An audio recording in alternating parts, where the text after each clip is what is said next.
तो दोस्तों आज हम फिर से आपके लिए लेकर आए हैं देश दुनिया की सभी ताजा बड़ी खबरें। फटाफट एक एक कर विस्तार से आज आपको बताएंगे, तो वीडियो को अंत तक जरूर देखें। दोस्तों वीडियो बनाने में हमें काफी मेहनत लगी है, तो वीडियो को लाइक जरूर कर दें। जहां दोस्तों पहली खबर में आपको बताएंगे जो बिग ब्रेकिंग न्यूज सामने निकल कर आई दोस्तों कि पेट्रोल डीजल की बढ़ती कीमतों को लेकर असदुद्दीन ओवैसी ने मोदी अमित शाह को सुनाई खरी खरी। मोदी अमित शाह को ओवैसी ने बताया गरीबों का दुश्मन। तो वहीं आपको दूसरी बड़ी खबर में बताएंगे दोस्तों कि किसान संगठनों ने 26 मार्च को फिर से भारत बंद का किया ऐलान। नए कृषि कानून को वापस लेने की किसानों ने की है मांग। मोदी अमित शाह की बढ़ गई है मुश्किलें। तो वहीं आपको बताएंगे दोस्तों कि पश्चिम बंगाल में ममता बनर्जी की जीत से बौखलाई भाजपा। ममता बनर्जी पर पश्चिम बंगाल में हुआ हमला, बाल बाल बची ममता बनर्जी की जान। कोलकाता अस्पताल में कराया गया है ममता को भर्ती।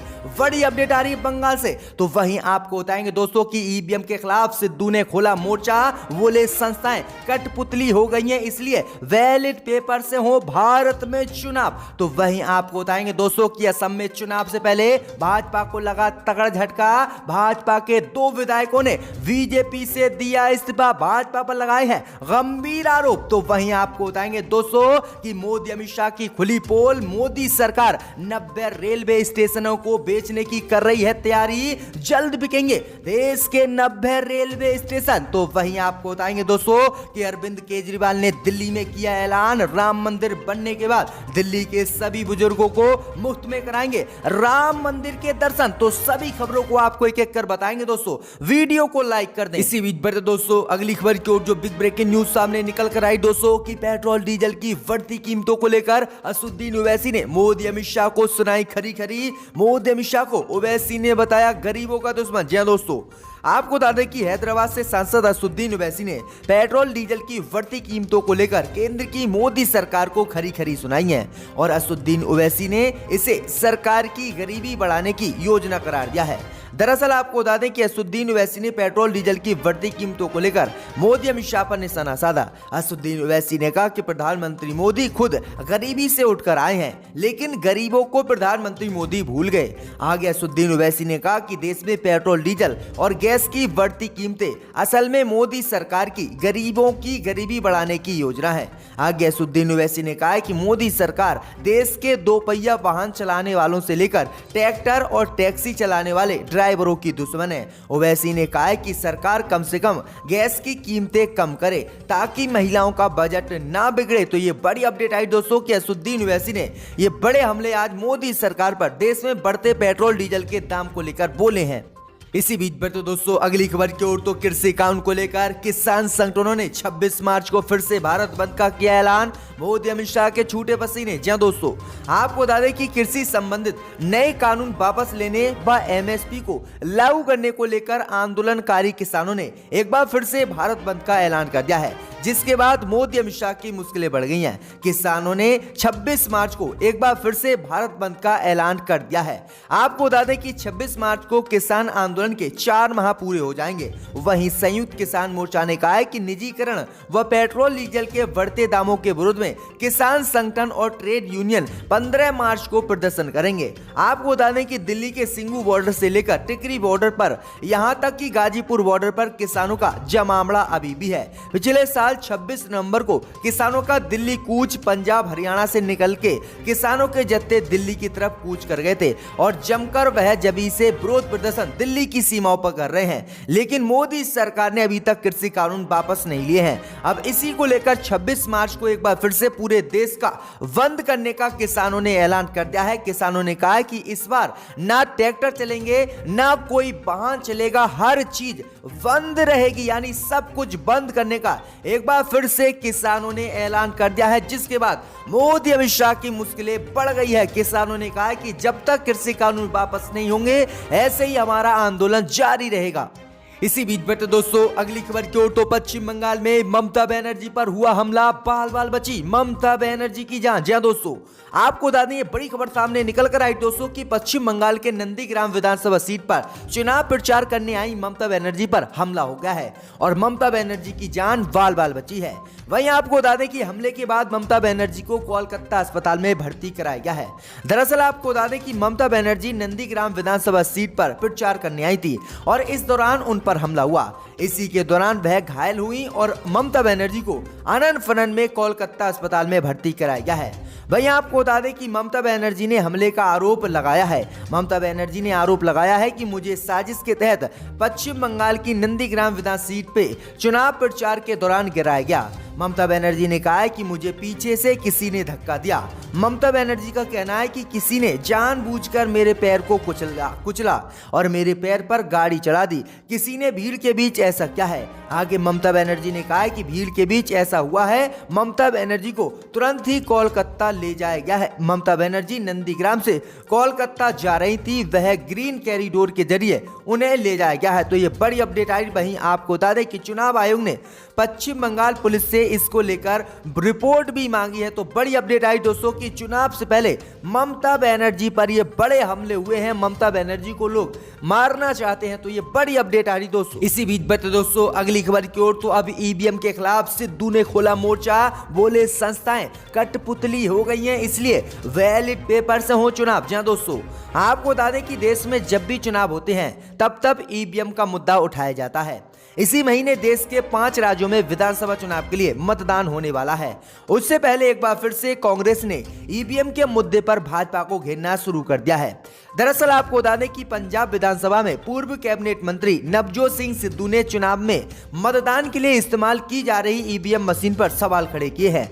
नवजोत सिंह सिद्धू ने कहा है कि अगर वैलिड पेपर से चुनाव करवाए जाएं तो ये साफ हो जाएगा कि कौन सी राजनीतिक दल कितने पानी में है। इसके साथ ही कांग्रेस नेता नवजोत सिंह सिद्धू ने यह भी कहा है कि चुनाव ईवीएम मशीनों से नहीं बल्कि बैलेट पेपर से करवाए जाने चाहिए। आगे उन्होंने कहा है कि बैलेट पेपर से चुनाव करवाने की मांग करते हुए नवजोत सिंह सिद्धू ने कहा है कि कई विकसित देश अब भी ईवीएम पर बैन लगाए हुए हैं और कई देशों में बैलेट पेपर से चुनाव करवाए जा रहे हैं, लेकिन भारत में आखिरकार ईवीएम का इस्तेमाल क्यों करवाया जा रहा है।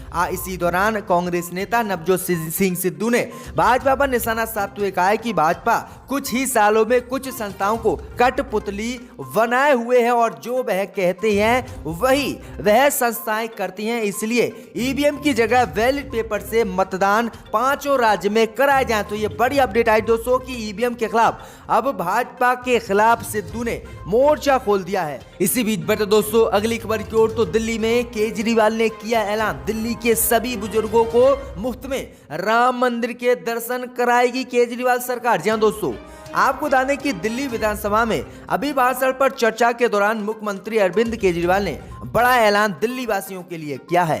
अरविंद केजरीवाल ने कहा है कि वह दिल्ली में राम राज्य की अवधारणा लागू करने की कोशिश कर रहे हैं। आगे केजरीवाल ने कहा है कि सुप्रीम कोर्ट के आदेश के बाद अयोध्या में एक भव्य राम मंदिर बनने जा रहा है। जब भी ये मंदिर बनकर तैयार होगा वह दिल्ली के सभी बुजुर्गों को फ्री में अयोध्या में राम मंदिर दर्शन करवाने लेकर जाएंगे। केजरीवाल ने कहा है कि मैं भगवान राम और हनुमान का भक्त हूँ। हम जनता की सेवा के लिए राम राज्य की संकल्पना से प्रेरित होकर 10 सिद्धांतों का पालन करते आ रहे हैं। हम जिन सिद्धांतों का पालन कर रहे हैं उसमें खाद्य पदार्थ मुहैया कराना, चिकित्सा देखभाल, महिला सुरक्षा, बुजुर्गों को सम्मान देना आदि शामिल है। वहीं केजरीवाल ने कहा है कि जब राम मंदिर बनकर तैयार हो जाएगा तो मैं दिल्ली के सभी बुजुर्गों को मुफ्त में राम मंदिर के दर्शन कराने ले जाऊंगा अयोध्या। तो ये बड़ी अपडेट आ रही, बड़ा ऐलान केजरीवाल ने दिल्ली में किया है। इसी बीच बटे दोस्तों अगली खबर की ओर। तो भाजपा की खुली पोल, 90 रेलवे स्टेशन को बेचने वाली है मोदी सरकार। जी हां दोस्तों, आपको बता दें ये बड़ी खबर सामने निकल कर आई दोस्तों कि जब से केंद्र में मोदी सरकार बनी है तब से लगातार मोदी सरकार सरकारी संपत्तियों को बेचकर उनका निजीकरण करती जा रही है। इस बीच खबर सामने निकल कर आई दोस्तों कि आज भाजपा की पोल खुल गई है और भाजपा सरकार देश के 90 रेलवे स्टेशनों को बेचने जा रही है और इन रेलवे स्टेशनों का संचालन जिम्मा प्राइवेट हाटों में देने की तैयारी कर रही है।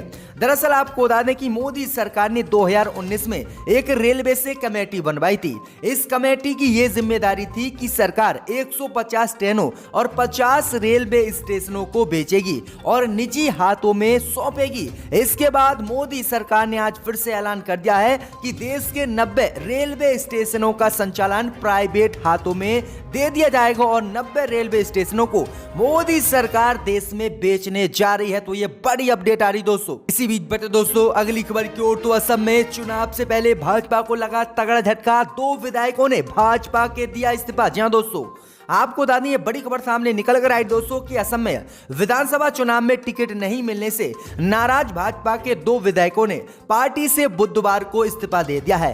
इन 2 विधायकों में विधानसभा के पूर्व उपाध्यक्ष दिलीप कुमार पाल और शिलादित्य देव शामिल हैं। वहीं आपको बता दें कि इन विधायकों ने भाजपा पर आरोप लगाया है कि भगवा दल के कुछ नेताओं ने उनके खिलाफ साजिश रची। असम में होजाई सीट से मौजूदा विधायक शिलादित्य देव को बुधवार को पार्टी द्वारा टिकट नहीं दिया गया और उनकी जगह रामकृष्ण घोष को टिकट दिया गया, जिसके बाद उन्होंने भाजपा को इस्तीफा दे दिया है। तो ये बड़ी अपडेट आ रही दोस्तों। वहीं आपको बता दें कि पिछले 30 सालों से भाजपा और आरएसएस से देव जुड़े हुए हैं। तो ये बड़ी अपडेट आई दोस्तों कि भाजपा को चुनाव से पहले ही ये बड़ा झटका लगा है, 2 विधायकों ने असम में इस्तीफा दे दिया है। इसी बीच बटे दोस्तों अगली खबर की ओर, तो बंगाल पहुंचा किसान आंदोलन, किसानों के समर्थन में रैली कर लोगों ने की वोट भाजपा को न देने की अपील। जी दोस्तों, आपको बता दें कि पश्चिम बंगाल की सत्ता पर कब्जा करने के लिए भाजपा कई सालों से कोशिश कर रही है। इसी साल गृह मंत्री अमित शाह ने दावा किया था कि बंगाल में भाजपा 200 से अधिक सीटें हासिल कर सत्ता में आएगी। वहीं आपको बता दें कि प्रधानमंत्री मोदी सहित भाजपा के कई स्टार ममता बनर्जी का किला पश्चिम बंगाल से उखाड़ फेंकने की कोशिश कर रहे हैं। लेकिन आज पश्चिम बंगाल के कोलकाता में किसान आंदोलन के समर्थन में एक रैली की गई है, जहां हजारों की तादाद में लोग एकजुट हुए। सोशल मीडिया पर इस रैली की तस्वीर भी वायरल हो रही है। तस्वीरों में देखा जा सकता है कि कई लोग अपने हाथों में किसान समर्थक झंडे थामे हुए हैं। बताया जा रहा है कि इस रैली में लोगों ने नो वोट टू बीजेपी के नारे लगाए और कहा कि भाजपा को कोई भी वोट पश्चिम बंगाल में ना दे, क्योंकि ये किसान विरोधी सरकार है। तो ये बड़ी अपडेट आई दोस्तों कि बंगाल किसानों का आंदोलन पहुंच गया है और किसानों के समर्थन में बड़ी बड़ी रैलियां बंगाल में निकाली जा रही हैं। इसी बीच बटे दोस्तों अगली खबर की ओर, तो असम में दूसरे चरण के चुनाव के लिए कांग्रेस ने जारी की 26 उम्मीदवारों की लिस्ट। 5 मुसलमानों को भी दे दिया है कांग्रेस ने टिकट। जी दोस्तों, आपको बता दें कि असम में विधानसभा चुनाव के लिए बुधवार को कांग्रेस ने दूसरे चरण में चुनाव के लिए उम्मीदवारों की लिस्ट जारी कर दी है। इसमें कुल 26 उम्मीदवारों के कांग्रेस ने नाम की घोषणा की है। पार्टी अकालमान ने इस लिस्ट में 5 मुस्लिम उम्मीदवारों को भी टिकट दिया है। इसमें करीमगंज नॉर्थ से सिद्दीक अहमद, वरखोला से मिसबाउल इस्लाम लश्कर और कटीगोरा से खालिउद्दीन मजूदार और दलगांव से मोहम्मद इलियास, लहरी घाट से डॉक्टर आसिफ मोहम्मद को उम्मीदवार कांग्रेस पार्टी ने बनाया है। तो ये बड़ी अपडेट आई दोस्तों कि असम के दूसरे चरण के मतदान को लेकर 26 उम्मीदवारों की लिस्ट आज कांग्रेस ने जारी कर दी है। इसी बीच बटे दोस्तों अगली खबर की ओर, तो किसानों को आतंकी कहने पर मुश्किल में फंसी कंगना रनावत, कोर्ट ने दिल्ली पुलिस को दिया एटीआर फाइल करने का आदेश। अब जेल जाएगी कंगना। जी दोस्तों, आपको बता दें कि बॉलीवुड एक्ट्रेस कंगना रनावत की तरफ से किए गए एक विवादित ट्वीट पर दिल्ली की पटियाला हाउस कोर्ट ने दिल्ली पुलिस से जवाब मांगा है। किसानों को लेकर किए गए ट्वीट के बाद कंगना के खिलाफ याचिका दाखिल सिख समुदाय ने की थी। दिल्ली गुरुद्वारा कमेटी ने इस संबंध में शिकायत दर्ज करवाई थी। बुधवार को आपको बता दें कि बुधवार को इस पर कोर्ट में सुनवाई हुई थी और कोर्ट ने पुलिस को एक्शन टेनल रिपोर्ट फाइल करने का आदेश दे दिया है। कोर्ट ने पुलिस से कहा है कि वह 24 अप्रैल तक बताए कि इस केस में क्या क्या हुआ है। कोर्ट ने सुनवाई के दौरान याचिकाकर्ता मजिंदर सिरसा के वकील से पूछा कि अगर किसी ने सोशल मीडिया पर कुछ कहा है तो वह आपके लिए इतना जरूरी क्यों है? कितने लोग हमारे देश में ट्विटर का इस्तेमाल करते हैं? इसी को लेकर आपको बता दें कि कंगना रनावत ने पिछले दिनों प्रधानमंत्री मोदी के समर्थन में किसानों को आतंकवादी कह दिया था, जिसके बाद कंगना रनावत की अब मुश्किलें बढ़ गई हैं। अराकीन को गवर्नमेंट के रेजोल्यूशन पर सस्पेंड किया गया है।